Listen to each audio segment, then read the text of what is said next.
চৌষষ্ঠি কলাৰ সংগীত আৰু নৃত্য কলাৰ সমন্বয় ওজাপালি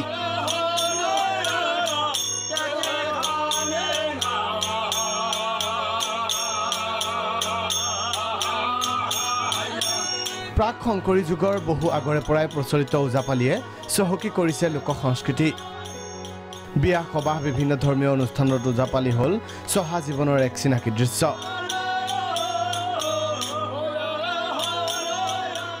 নলবাৰীৰ কৰিয়া বিহদিয়া গাঁৱৰ এইজন মদন চন্দ্ৰ দাস 15 বছৰ বয়সৰে পৰা দাসে ওজাপালি পৰিবেশন কৰি কটালে উৰেটো জীৱন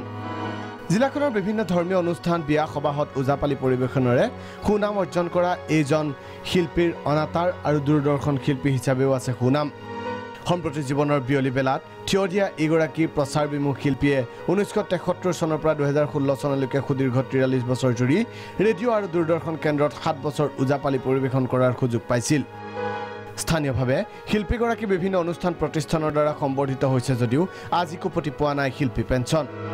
আৰ্থিক সংকটত জুৰুলা এতিয়া শিল্পীগৰাকীৰ পৰিয়াল দিন হাজিৰা কৰি ঘৰ চলাইছে দাসৰ দুই পুত্ৰই 30 বাৰকৈ আবেদন কৰিও আজিলৈ শিল্পী পেঞ্চন লাভ কৰিবলৈ সক্ষম নহল এগৰাকী ওজা শিল্পী চৰকাৰে লোকশিল্পীৰ বাবে ঘোষণা কৰা সাহায্য আঁচনিৰ পৰাও বঞ্চিত হল জীৱনজুৰি ওজাপালিৰ সাধনা কৰা মদন দাস নলবাৰীৰ পৰা সুভাষ দাস প্ৰাগ নিউজ